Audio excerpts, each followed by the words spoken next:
Guys, ഞാൻ advocate TM. Mohanan, central government notary പബ്ലിക്കായിട്ട് നിയമിതനായിട്ടുള്ള ആളാണ്.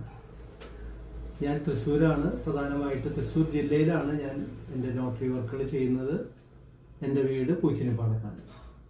ഞാനിപ്പോൾ നിങ്ങൾക്ക് നോട്ടറിമാരെ പറ്റിയിട്ടുള്ള ചില സംശയങ്ങൾ ദൂരീകരിക്കാനാണ് ഞാൻ ഈ സമയം ഉപയോഗിക്കുന്നത്. ഇന്ത്യയിൽ പ്രധാനമായിട്ട് രണ്ട് പേരിൽ അറിയപ്പെടുന്ന നോട്ടറിമാരാണുള്ളത്. ഒന്ന് സെൻട്രൽ ഗവൺമെൻറ് നിയമിച്ച നോട്ടറി പബ്ലിക് ഉണ്ട്, അതുപോലെ തന്നെ സ്റ്റേറ്റ് ഗവൺമെൻറ് നിയമിച്ച നോട്ടറി പബ്ലിക് ഉണ്ട്. എന്നാൽ ഇവർ തമ്മിൽ എന്തെങ്കിലും വ്യത്യാസമുണ്ടോ എന്ന് ചോദിച്ചാൽ അവർ ചെയ്യുന്ന പ്രവൃത്തികളിൽ വ്യത്യാസമൊന്നുമില്ല. ആകെയുള്ള വ്യത്യാസം ഏത് ഗവൺമെൻറ്റാണ് നിയമിക്കുന്നത് അതിനനുസരിച്ച് അവരുടെ പ്രവൃത്തി മേഖല വ്യത്യാസമായിക്കൊണ്ടിരിക്കും. സെൻട്രൽ ഗവൺമെൻറ്റിന് ഇന്ത്യ മൊത്തത്തിൽ വേണമെങ്കിൽ പ്രവർത്തിക്കാനുള്ള അധികാരം ഒരു നോട്ടറി പബ്ലിക്കിന് കൊടുക്കാം.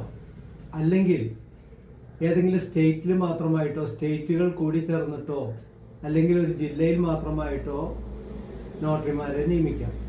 എന്നാൽ സ്റ്റേറ്റ് ഗവൺമെൻറ് ഒരിക്കലും സ്റ്റേറ്റ് ഗവൺമെൻറ്റിൻ്റെ അതിർത്തിക്ക് അപ്പുറത്തേക്ക് ഒരു നോട്ടറിയെ നിയമിക്കാൻ അധികാരമില്ല.